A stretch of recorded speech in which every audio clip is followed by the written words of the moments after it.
This is Daybreak, and thank you for staying with us. The hashtag on X is Daybreak. The SMS code is 22422 at Citizen TV Kenya and at Ayub Abdikadir. We welcome your contributions here on the broadcast, keeping track of the pledges made by the Kenya Kwanza administration and also the opposition outfit Azimio during the campaigns. And for the Kenya Kwanza administration, President William Ruto, when he signed the charter at the Nyayo National Stadium with the youth, he said that if there is one thing that we must sort out in Kenya is the youth bulge and the unemployment that comes with it, to quote him verbatim. He further went on to say, in calling for peace, whichever way you want to vote, you young Kenyans, you must wake up and go to vote, and vote wisely amongst the array of issues that the Kenya Kwanza administration had promised the young people then. Azimio also had its manifesto, which contained promises of change for all Kenyans. But what exactly does it hold for the youth? As per the 2019 Kenya Population and Housing Census, the youth persons below the age of 35 years were 35,787,787, accounting for more than 75.1% of the total population. Those of the economic age youths between 18 and 34 made up 13,777,600, which is 29%, which is about 75% of the again unemployed being youths in the country, among the array of issues that were promised in the country. Nora, this is what young Kenyans were promised. Before even we come down to whether they have been achieved or the practical bits of it, how do you keep track of these pledges made to you, young Kenyans? What are the mechanisms available to you? I think we are missing the point. We aren't looking at the key drivers of our economy so that we are able to come up with specific issues to be dealt with. First, we have to understand that the two pertinent issues that we have to deal with in this country is education and agriculture. They are the backbone of our economy, so to speak. First, I speak as an academic. I've been a lecturer in various universities. And in the spirit of academia, I could echo, sentiments of other sociologists and other professors in the profession who say that education is the greatest equalizer of all time for human development. And even as we tackle all these issues of democracy, and even as we pride ourselves with having, gotten to the point of pinnacle refinement of our democracy, we have to understand that there's no democracy without a proper education framework. Okay. Because all these values that we talk about dignity, justice, equality, all emanate from a proper education framework. So first we have to get our education right. I've seen there's been issues even around CBC. I've seen these issues around funding and all other sectors that power our economy. First, even before we develop the best curriculum, from having sought the best curriculums all over the world, from America, from South Korea, and kind of brought them to our local needs. Did we also take care of the funding issues? Did we also take care of the infrastructure? Did we also look at the student-teacher ratio? So for me, our issues really emanate from a lack of a proper education framework, and also not being able to now get the benefits of education to power our economy. So we get that we are churning a lot of graduates to the market, but then the market is not able to absorb all these people. And you see now the youth are not interested in agricultural activities because agriculture, as we know of it, does not appeal to the youth. When somebody talks about agriculture, the image that comes to mind is hard labor, dirty people. It does not augur well with the citizens right now that we are trying to manage. Okay. So I think the Kenya Kwanza manifesto was a very ideal paper. I saw they even had suggestions of having 30% of appointive positions being put aside for the youth. They even had a suggestion of a whole youth ministry led by the youth themselves. I don't know what went wrong, because I don't know if the Minister for Youth is a youth or is just youthful. Because we can even say Musalia Mudavadi is youthful, isn't it? Kalonzo Musyoka is youthful, but he's not a youth. So I think what Kenya Kwanza needs to do is go back to its manifesto. Okay. Because I looked at it about the digital economy, about agriculture, about education. It really has good aspirations. But what about the implementation bit? I came to realize that what you have on paper right now in terms of education and agriculture are grand plans. Very nice plans on paper and very nice policy areas. Okay. But then the strategy that we have to work with is a balance between ideas and knowledge and real experiences on the ground. Thank you. We have to capture the reality on the ground. Okay. That is why Kenyans are saying kwa ground vitu ni different. Okay. Because the manifesto is good, but implementation bit is very lacking. Okay. So promising was that, Charles, coming to you. So was Azimio's. I mean, this seems to be cutting across, and the political establishment feeds from the same trough. Would it be different had they won power, in your view, if Azimio had won power? It is different to tell. It is not easy to tell right now. Azimio had some of the most creative promises, one of them being that they would extend tax holidays to startups for a whole 7 years. It was very creative, but is that plausible? Just to think about it, with the realities that we are now seeing as to whether do we have that amount of money in our coffers and to support that. The other thing they did was they promised an incentive to all corporates who would hire youth as their employees. Is that also plausible? So all these are grand promises that are appealing, but are they possible? I said we have so much on paper. Is that are they even doable? The other thing is that all these people are taking all these promises from the Vision 2030. I think what all these political establishments need to do, as opposed to overpromising, is adopt and implement Vision 2030 within the legal framework that is there as we speak. Article 45, for instance, of the Constitution deals with issues the youth. We have an elaborate, a human rights constitution under Chapter 4, which protects everyone, including the youth, from non-discrimination. Somebody talked about 30% of appointive positions going to the youth. Is that, is that something that is being done by this government or any other government for that matter? So I think we need to be serious. We need to be honest with ourselves as Kenyans. We need to be honest, and we need to have goodwill in terms of looking at the challenges of these special interest groups, in particular the youth. Thank you. Brenda, since this number continues to grow, and hopefully by 2029, when we conduct the Kenya National Population and Housing Census, this number might even exceed the current 35 million who make up 75% of the total population. And with a promise from all parts of the divide here, one promises this, the other promises that, but they seem not to, in the final end, as an output, address the problems that bedevil young Kenyans here in Kenya. I mean, why do you think there is the sudden change of goalposts from the political establishment as a whole when it comes to young people? Okay, thank you, Ayub. Before I address the issues about youth and then employment and the promises of the government, allow me to say this clear because I forgot to say it. That if bipartisan talk will not benefit mwananchi, Kenyans are going to consider it as a waste of time and waste of resources, and Kenyans are going to think of something that they're going to do so that they can be able to put something on their table. I want to address these matters about, you asking about 2029. For me, I think nothing will be achievable at that time. Youth will not be having any kind of employment.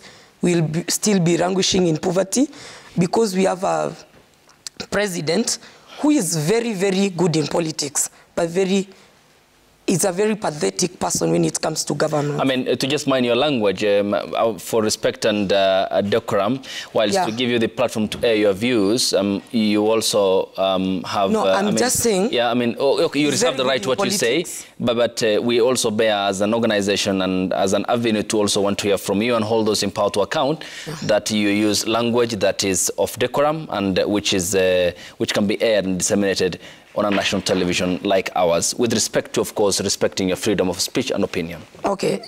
Allow me to say this.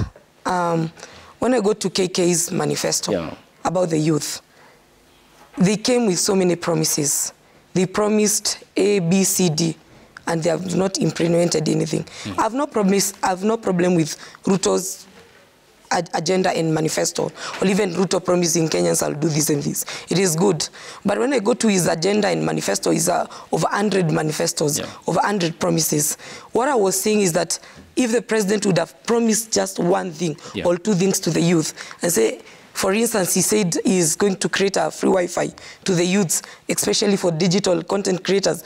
Just implement that thing so that at least youths can move, the youths that are doing digital issues can be moving forward. What I'm telling the president is just do something, one thing or two things, so that you can show us the youth, or even you can motivate us that you're going to do something. But stop promising us, over-promising us. Another thing is that Ayub, you have been asking if Raila Odinga would have won election, things would have changed. For me, if I look at Raila's agenda, it was very simple and very clear and very achievable. Baba had very simple manifesto. I think it was Baba Care, it was Inua Jamii, it was in manufacturing, and it was about unemployment. He was going to deal with major issues, but he was saying, I will not do so many things, but at least I will deal with the major issues. When I'm saying that Raila would have achieved Ayub, I want to take you back to 2002. I'm a beneficiary of free primary education. It was brought during Kibaki and Raila's time. So I think Raila's goodwill of promising Kenyans something that he can achieve. He can promise something that he knows himself that this something is achievable.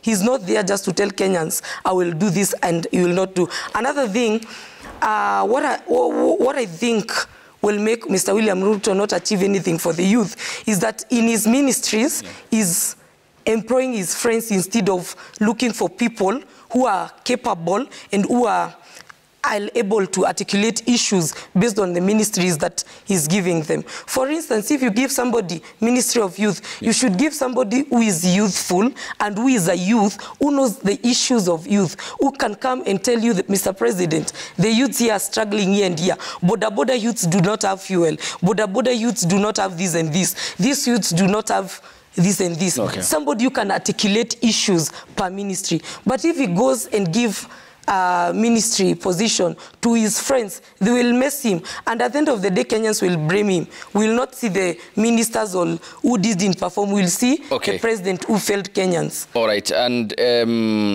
because the head of state then during the campaigns had talked about sports and how this will boost in areas of, the sectors of sports, agriculture, creative, and digital. What then do you make of the sports and the youth ministry headed by Ababu Namwamba? What I see, Ababu Namwamba is a youthful person, but he's not a youth.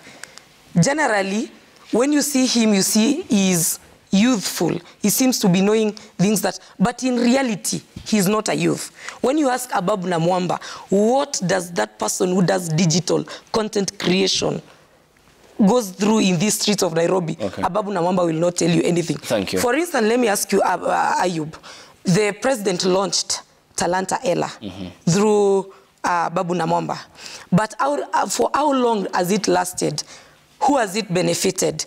I think if there were issues about Talanta Ella when it was formed, then they would be rectified so that those youths who are performing, who are doing digital content creation would have benefited. And let me ask you, if Mr. William Samoei Ruto is not going to support youths who are creating their own employment when the country is facing unemployment, how is he going to help us? Because When you see somebody goes on TikTok and start laughing, start taking photos and dancing, that is a person who is creating a way of him or her to get something. When you see somebody goes and sells mboga and sukuma wiki on streets of Nairobi, that is a person who is trying to get something on his own because he knows the government is not maybe able or ready to give the employment. But that person is trying to create a position. Okay. So what the president should do, whether those hawkers are wrong on the street, you should come with a way where they would benefit. Thank you. Whether content creations, whether TikTok is bad,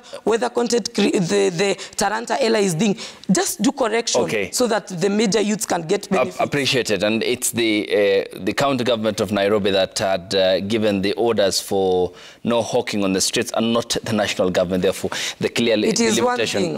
The clear delimitation between what the counties perform and what the national government perform is also important that we clarify on. Philip, talk to me about the sudden evaporation of what's promised during the campaigns. And this applies across all parties and in previous governments. And when it comes to the deliverables and meeting what was promised, why do you think there's that mismatch? I'll start by acknowledging that I'm a victim of a failed political promise. And like Kenyans will tell you, it slaps differently, not in a positive way. But then I would say that sometimes political manifestos analogous to personal budgets. You budget hoping that you'll get the right funds to meet your needs, pay your debts, and do certain things for yourselves and probably people that are hoping and relying on you. But then, on reality, you get a different reflection when you receive funds. Prior to these elections, I was part of the teams that were unpacking both manifestos. One campaigning for my presidential candidate, and on the other side, attempting to give a contrast of what was promised on the other side. There have been a lot of misses, and we would give that to people in power to have an opportunity to reflect and, revise or review their approaches towards actual implementation. But there have also been some hits on their side. One thing that that interests me in the current dispensation that has not been talked about is the implementation of the RPL, recognition of prior learning, which was in our manifesto as Azimio, but was not, elaborately talked about by government. But this has become a fundamental aspect of supporting the youth ecosystem. If you go to NITA today, there is a pilot of RPL. If you go to the Kenya National Qualification Authority, there is an attempt to recognize prior learning. Now, what this means is that, for example, young people that drop out of school, and if you look at the statistics today in Kenya, at least 80% of our people do not have post-secondary education or post-secondary qualification. So it means that skills that you obtain outside primary school or outside secondary school without going to a recognized technical college then can help you earn a living. Now, if government is making frameworks or an opportunity to help entrench these in law, and I know there is a process of having a law or a policy passed by the Ministry of Education and the Ministry of Labor. What this is going to do is to help bring many young people into the bracket.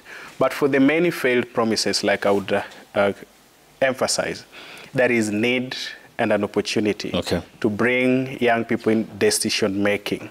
If you look at the bipartisan talks, and that's why I distanced myself with them, is that we've all talked from Azimio, from Kenya Kwanza, that we would want to include young people in decision making, in ministries, in government. But when the committee was constructed from both parties, there was no iota of representation on the part of the youth. Which is a problem in its part, you agree with me, ladies and gentlemen, of, I mean, the tendency to feed from the same trough for their interests. But when it comes to young Kenyans like you, then you are often sidelined and not feel even represented, just from the onset, as you have mentioned, like the composition of that committee. Absolutely. Then how do you, at a given point or going forward in the long term, shed off your political party alignment and affiliation and now regroup and converge around the interests of young Kenyans? I mean, because it seems that these politicians are not serving your interests. I would respond in this manner, Ayub, and it's the same question that you asked my colleague Bosibori, that then what options do we have as young people? One of them is advocacy.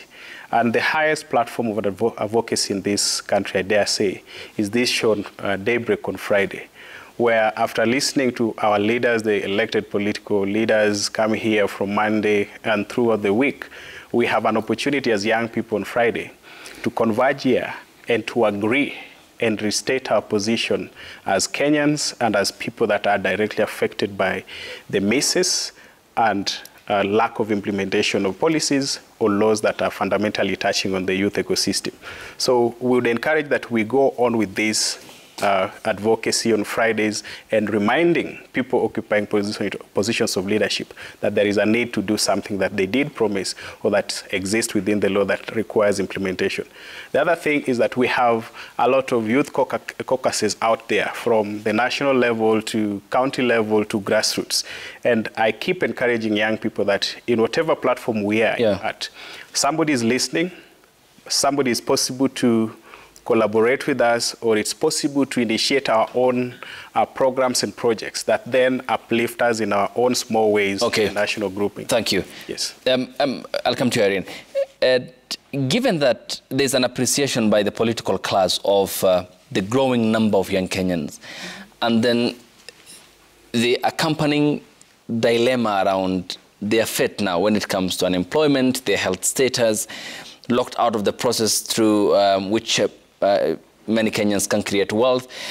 How then do you think this can be addressed? Because whilst they appreciate that, they seem not to be tailoring programs and solutions that can address their problems, or your problems for that matter. Yes.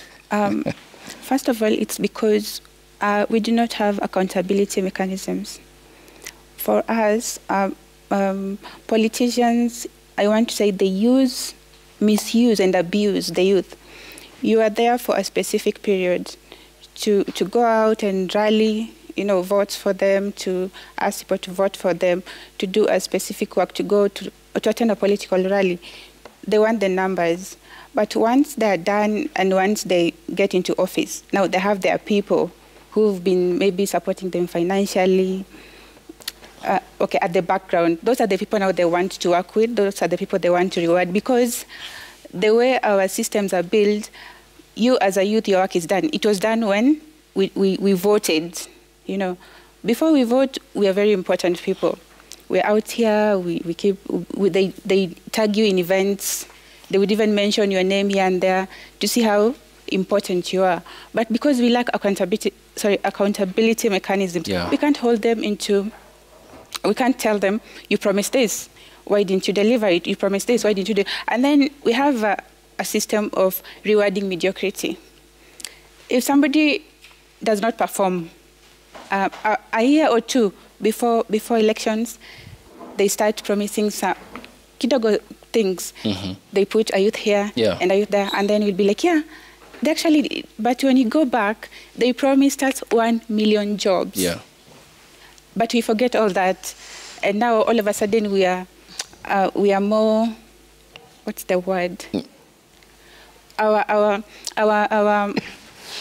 whole surrounding is overtaken by the little thing that they have done for one or two people, and now we forget everything that they promised us and everything we've been through, especially as a country. And then now we start thinking that actually they have done something for us, when in actual sense, they have not done anything. So for me, I think if we develop a system of accountability, then that's where to start. That's where we need to start from. So that after 5 years, we'll start asking them, what did you do for us? Okay, accountability is what they say. Okay. Mohammed, given that there's that appreciation and the sudden evaporation of what they promised in most instances, and this largely applies, even as Philip has mentioned, even from the constitution of the members of the National Dialogue Committee, no representation of any young Kenyan for that matter. I wonder then why, even when you look back at the previous administrations, there's a growing tendency for any present government of the day to be more focused on Kenyans who I may term as they're just one cheeseburger away from a cardiac arrest. Well, you're rightly so, Ayub. But the thing is, why is there a lot of appeal with the youth during election period? It's because the number is big. They can determine elections, and there's an interest to promise them things and to try and to appeal to them and to all of these things. But I'm no one to defend the government, but in this situation, I'm sort of forced to. This government has been in office for just slightly over a year. Part of their promises to the youth was the implementation of a hustler fund. That has been done. Of course, we can debate about the success or failure of that hustler fund, but that has been done. Part of the other promise was that we will try and create employment in intensive labor industries, in agriculture, in the housing programs. That is being done, in all honesty. We can, of course, debate the successes and the failures of that. But has there been an action? I think strongly yes. There is hundreds of housing programs being launched. Understandably so, construction is a labor-intensive industry. We think that a big number of youth will get employment opportunities in this. Things regarding the digital economy, Talanta Hela was launched. Of course, in all of these things, to debate the failures and successes of this is a secondary discussion. The primary one is there an attempt to make that? Were there youth people, or at least people who we think fit the digital creative economy in that? Yes, Aziad is a youth. She was part of it. A lot of Kenyans protested for reasons best known to them. But Churchill, a guy who's been in the creative economy, was part of that committee. So I think there is an attempt to try and solve those problems. And I'll try and go slightly to what my sister said here, that of course, you correctly point out that the forcing out of hawkers from the city center was as a result of the county government. And she responds by saying, well, it is one and the same thing, ostensibly because Sakaja also ran on UDA, but understandably that he ran on a city of order. So I think this conflicting of where the problem lies, or at least even giving the devil its due, is something that is quite necessary. I think that there is an attempt to make things work. Okay. Even whereas we can debate the success and failures of those things. Okay, yes, Nora? Just to add on what he's saying, I'm also echoing his sentiments. But then I would like to say that our biggest problem right now is that we have rushed decisions within government. That, of course, they're implementing their manifesto about the digital economy, about revolutionizing education and agriculture and everything else. It was part of the manifesto, and they're doing, they're attempting to kind of create linkages and create employment through those processes. But now the problem here comes about the strategy in doing all these things. For example, let's look at the funding model that everybody is crying about. Mm-hmm. It's one of the best funding models in the world. It's actually an international best practice, which takes interest of the needs of a student, individual student. We are now moving away from equality to equity. But then, is it at the right time to kind of implement it when already there's students in the university waiting for funding, and then now we have to come up with different metrics to be able to be funded? Now we have these variables that have to be looked at to see who is vulnerable, who's needy, who is less needy. Then how do we ensure that we have the right people getting this specific funding? Because now funding is not going to be throughout everybody. Not everybody is going to be catered for. It's going to be on a needs-based kind of framework. Now, the pertinent question then is, what happens when now the extremely needy people are left out? Because I think what the government is doing is rushing to implement too many things at the same time. For example, they could have waited to implement the funding model after digitizing our database within the citizenry. Then we can be able to know, are you who you say you are?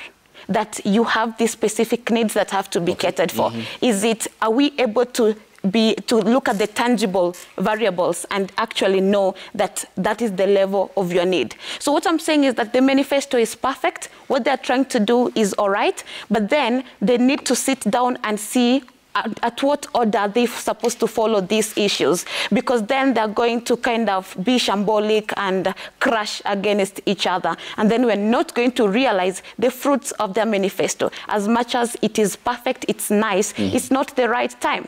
Now the students are striking across the universities, yet the funding has been increased from 54 billion to 82 billion. They're supposed to be celebrating. What's the problem?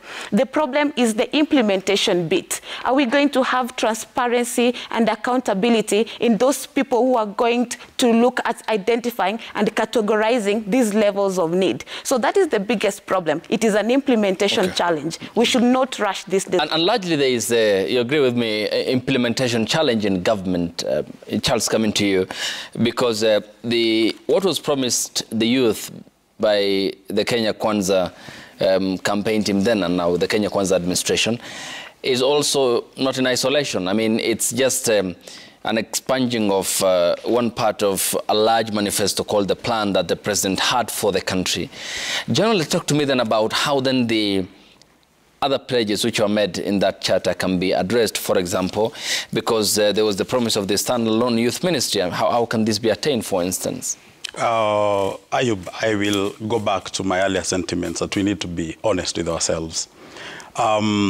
Largely, we have said that the government has attempted actually to implement some of those promises they made. One of them is the creation of a standalone ministry, which is the Ministry of Youth Affairs, Sports, and other things. You saw what happened immediately. The minister, Ababu Namwamba, was appointed as a minister. He rushed into, establishing the Talanta Hela. I want to say that I challenged the Talanta Hela in court, and they revoked the Gazette notice that was establishing the same. And the reasons why I personally deemed it very inappropriate was the manner in which it was implemented. We are talking about implementation. How is it then that we are going to roll out a national program and bring, in a way that is irregular, appoint people who are cronies to some of these individuals in power?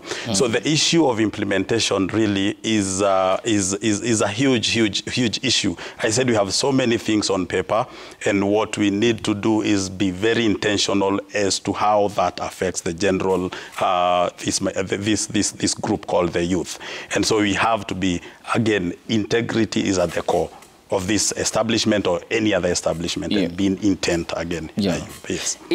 Philip, is there a case of over-promising? I mean, even looking at the Azimio manifesto, commitments it made to, for example, young Kenyans to gain employment in both the private and the public sectors, including a review of HELB loans, the CRB delisting, also talking about financial intelligence taxation, helping young Kenyans to prosper in the fields of digital space, creativity, the same as Kenya Kwanza IC, which promised to support young Kenyans in creative, digital, sports and agriculture sectors. And also this Azimio manifesto focusing again on the creation of Ministry of Youth Affairs and the harnessing of the current skills and knowledge base of the youth and enhancing their innovative abilities to enable them to become globally competitive. The then Deputy President William Ruto, who was campaigning, said he will create standalone youth ministry. He appreciated the problem of unemployment, which he said cannot be ignored and that we must sort it out. Means just a change of the text, but appears promising largely 80% of similar pledges. But I wonder the scale at which they are committed and transparent to this cause in helping young Kenyans. Certainly, there is an attempt to always overpromise on all parts of our political divide. I am privy to a bit of what the current government promised, and I am certainly confident about what we had in our manifesto. Like I said, we live in the same ecosystem, so the issues are the same. The wordings might be different, but we are always talking about the same thing. One key issue about the implementations of the Kenya Kwanza government manifesto is that the exclusivity in which it's working without the express presence of young people in cabinet and decision-making roles has made it difficult for them to reflect and make sense of the issues that the young people are talking about. I appreciate the role of the CS in charge of youth affairs, my friend Honorable Babu Namwamba, as having attempted to, do something. For example, he brought back Kenya into FIFA, which was a key issue for me as somebody that is a spectator in the sports industry. We are back there, but how about talent promotion and harnessing talent at the grassroots? There is in this year the attempt to promote grassroots tournament by the president. How is that taking shape? There is the attempt to finance education like my colleague Bosbori talked about. The Education Ministry increased funding from 544 billion to 628 billion, an increment of 15%. But then we still have about 18% deficit in supporting university education. How are we able to then create nodes for the private sector, for development partners to jump in? The issue is, Ayub, whether our government or a different government, there are issues that can only be solved by stakeholders collectively. And that's why I say sometimes it's good to press pause and reflect. And one of my reflections in the past 2 months has been the words of the 35th president of the US, J.F. Kennedy, on his inauguration on the 20th day of February 1961.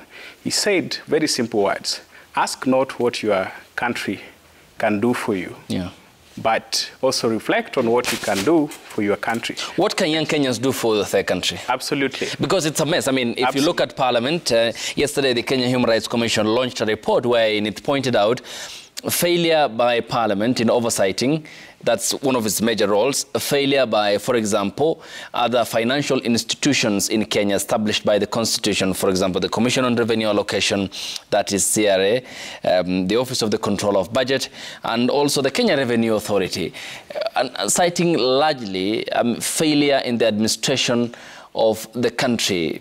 And this is not pegged on only the current administration. We have had this problem since we became an independent country. Then what can the young people of Kenya do for their country? Because it has been messy for the past 60 years. One simple thing, Ayub, is that the most educated cohort in this country is the young population. People under the age of 35, the millennials and Generation Z. With that aspect of a niche in education, acumen in tech, and ability to innovate, we can do much more than we think government can achieve. I'd like to talk from a practical point of view.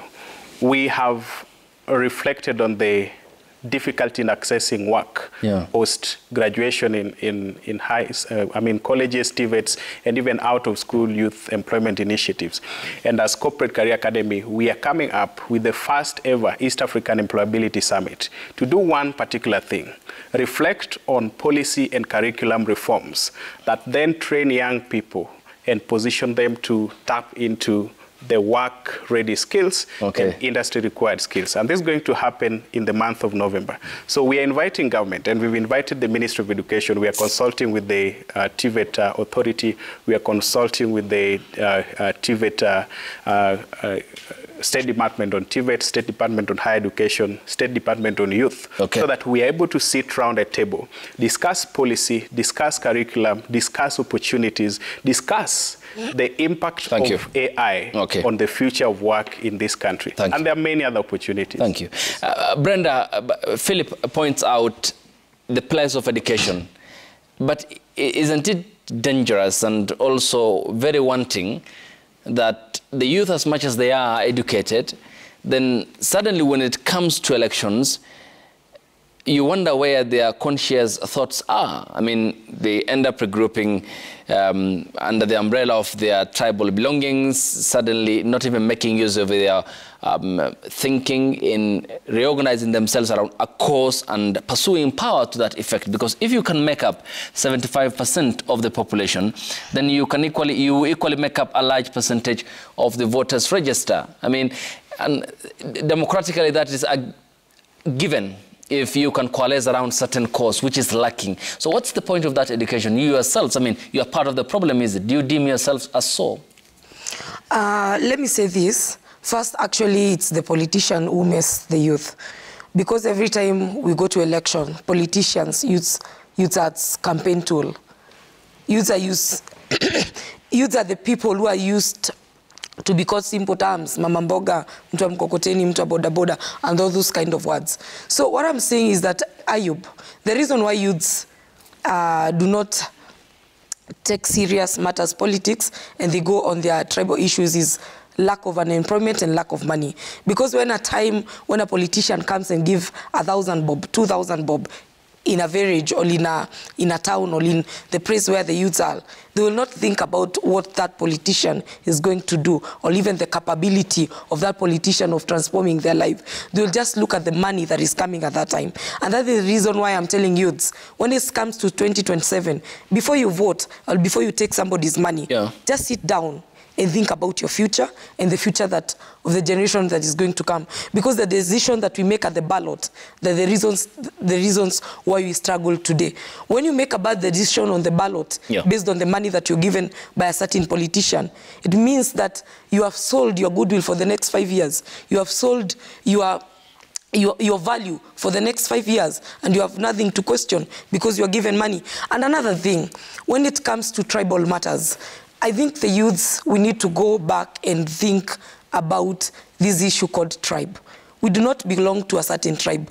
We belong to a tribe called youth with common problem, and a tribe that is called youth needs certain solutions that are going to benefit youth. So what I'm telling my fellow youth, if you come from a particular tribe and your kingpin or whoever comes and tells you you'll vote this leader because he comes from your tribe, just ask that person, is this person going to address the issues that we are facing today? Is this person going to implement whatever we are facing?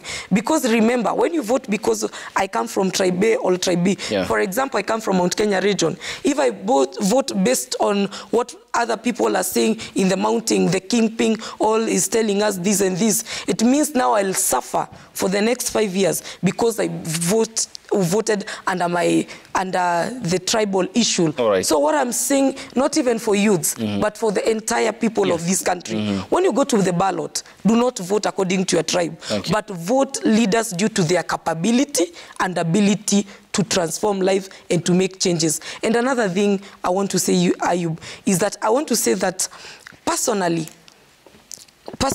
my personal views, if I am asked, I don't think that there is anything that the Kenya Kwanza government has even tried to implement.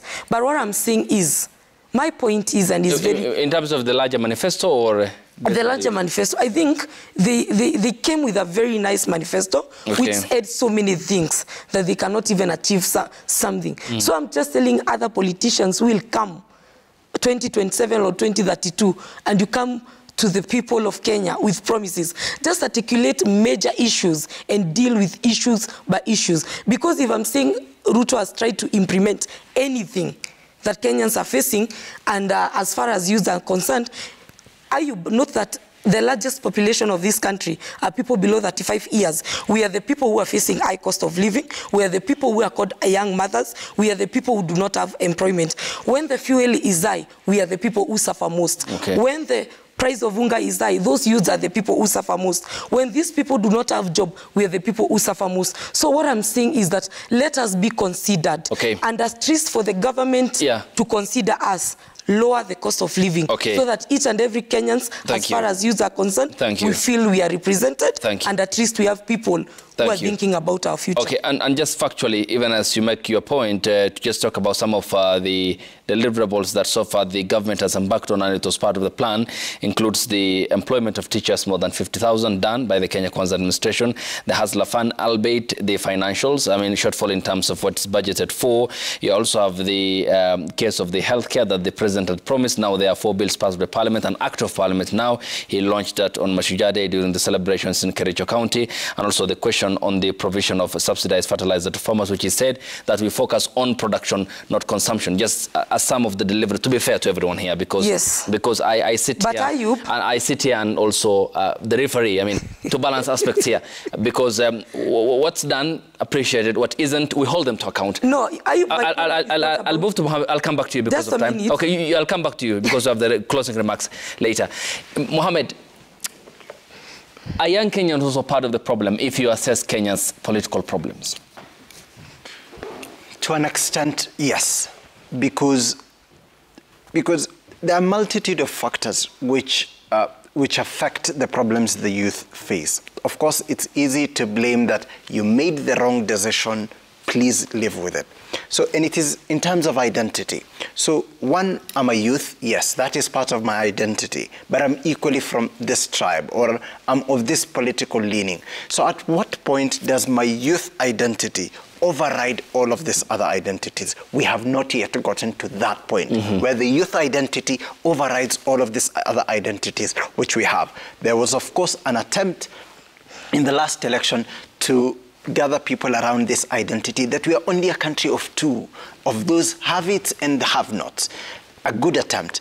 But probably if the youth were going to have a say in the next election, and if their numbers was going to count for anything politically, we need to reach that point where the youth identity overrides all of those other identities. The problems that we face, which is high cost of living, low employment opportunities, are not problems which are exclusive to the youth in this country. There are problems of every other Kenyan as well. So at a point until we get to that where the youth identity overrides all of these other identities, I think that our vote will really count for something very small, or at least if we can get for something else. Remember the 2020 elections in America. The youth played a great role in the success of Biden over Trump. But why is it? Because they could understand that we're not this country of hateful people. We're not this country that is extremely far right. So there were other identities which brought them together to rally behind this political figure. So unless we get those identities which are cross-cutting amongst the 35 million youth population in this country, I think we will have a great difficulty in our vote counting. Okay. Irene, do you think that can be achieved? When do you think time will be ripe enough for that reorganization around the cause of ending tribalism? It will take us some time because it has a lot to do with how we are brought up, and in our households we are meant to believe we are from this particular people, and so those are our people. And when we are going to vote, we are going to vote for these people because this is our person. And it's usually a tribal person. So it becomes very hard. Even in the universities, you realize there are groupings. Once you join first year, you hear there's a community of Luos, of Luyas, of Kambas, of Kikuyus, and they all do different things. When it comes even to even elections, because I believe that's where it starts, they also have groupings that they support this person because of their tribal leanings. And then so by the time we are getting to the national level, it has already advanced in us. It has been instilled in us since we were very little, so that it becomes very hard. Even like you said earlier, education itself has not been able to help us because we are all educated. But when it comes to voting, I go back to my tribal leader, the person who I think is going to. So I don't look beyond what is my tribe. And that's a very difficult place to be in. The other thing is youth don't vote for some reason. 8 million Kenyans, and a large majority of that, the youth, did not take part in last year's and did not register either when IEBC conducted the process. Yes. So you feel yourselves as being part of the problem? Exactly, because why do we have voter apathy when it comes to the youth? How do we want our issues addressed when we will not register as voters to go and vote for the people who we think can bring the change that we want? It's going to be difficult because for the person who doesn't know, normally we have those grassroots mobilizers. They will take out people who are above 18 years, most of them not even educated, and they ask them to vote. And then they'll tell them, vote for this person. For me, who's educated, I'm like, it really doesn't concern me. So that's what we have. We have voter apathy among the youth, and it needs to change for us to be able to get the leaders we actually... Are you by me? Okay. Yeah, please. Briefly, because we need to take the feedback here. If I may, yeah. As regards the voter apathy, I think it is as a result of a feeling that politics just don't work. They don't work for us. That these guys get into offices, and fortunately or unfortunately, there's that huge disconnect. The lack of understanding that everyday life is a result of political decisions which are being made. And unless we can get that connection, that real logical connection between that the majority of what is going wrong in this country is a result of political decisions. And to correct them, we must correct our politics. Then that problem of voter apathy will never go away, because we do not feel that there is a need, or at least that the politics are working for the young people. Okay. Yes, Nora. And briefly, I'll come to you, Brenda, and Philip, and Wakili here. I think also the young people should grab opportunities when they arise. We cannot just sit there as spectators and wait to be spoon-fed. For example, I've seen that the government's top agenda is to revolutionize agriculture.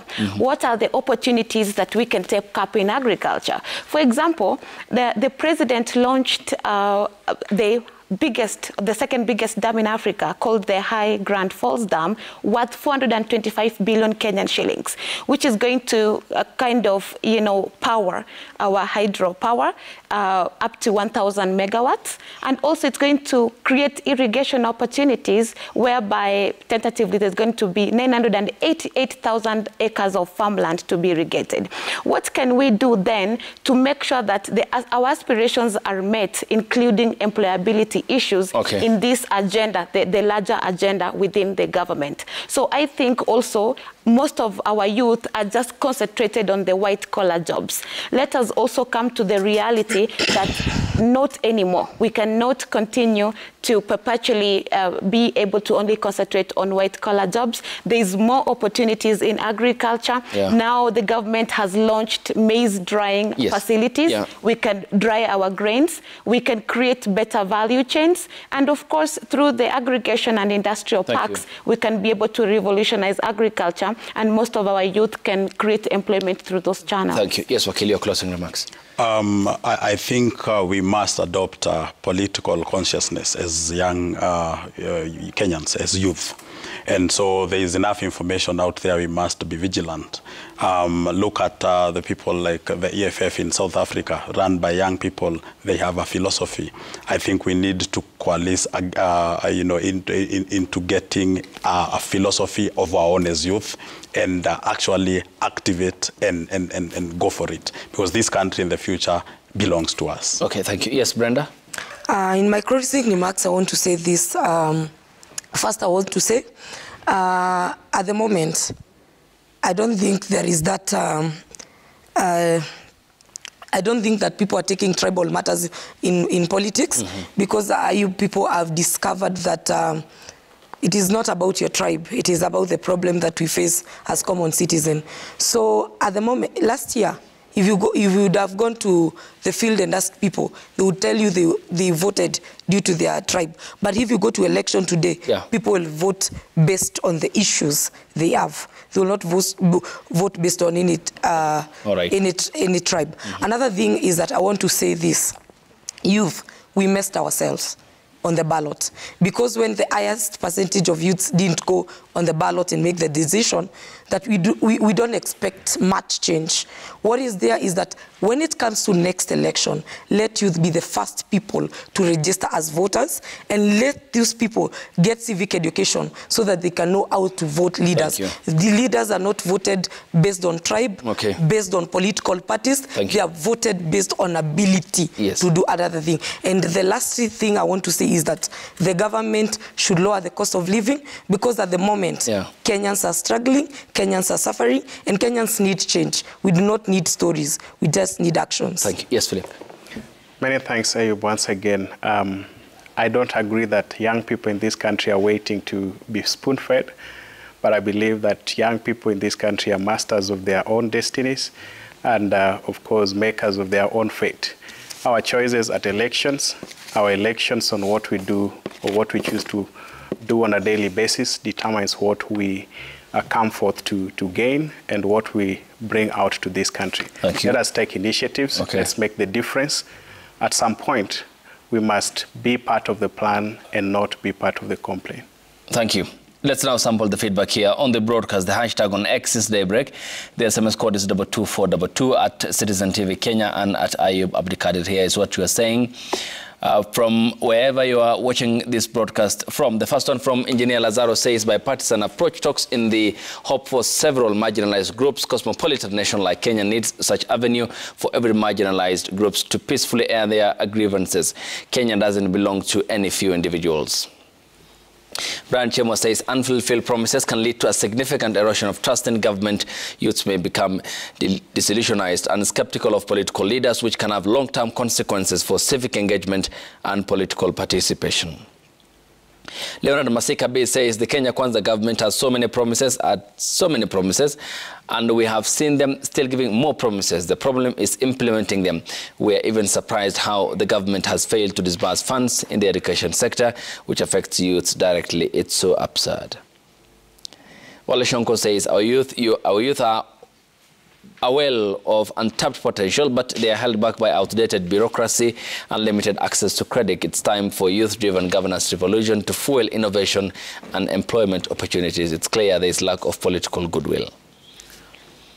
Babu Michel K says the NADCO committee, that is the National Dialogue Committee, was to solve and give answers to the families of youths who have been shot dead during the post-election demos now and in the past. If this isn't addressed, then the youth must know that they act as political bridges. Bobo Tieno says youth are always being enticed by politicians. That's why they, after achieving their interests, they end up being dumped. Okelo Mwalimu says, today, I'd be the devil's advocate and defend government against erroneous notion that the youth unemployment is a creation of the government. The youth should reduce high appetite for white-collar jobs, avoid overdependence on politicians, and look for ways of creating as opposed to seeking jobs. With that, we come to a close here on the broadcast. Many thanks for making time. Nora Bosibore, thanks for your time. Charles Mugane Wakili, thank you for your time. Irene Oto Wakili, thanks for your time. Philip Pande, inclusion activist of the youth, thank you for your time. Brenda Kangai, asante sana for coming. Youth policy commentator, and also Mohammed Abdullahi, who is a law student here on the broadcast. And thanks as well to you for working up with us here on the broadcast. And of course, throughout the week here on Daybreak, the hashtag has been Daybreak. The SMS code is 22422 at Citizen TV Kenya and at Ayub Abdikadir. We'll see you by the grace of God on Monday morning at the same time here on the broadcast. Till then, thanks for watching. Good morning.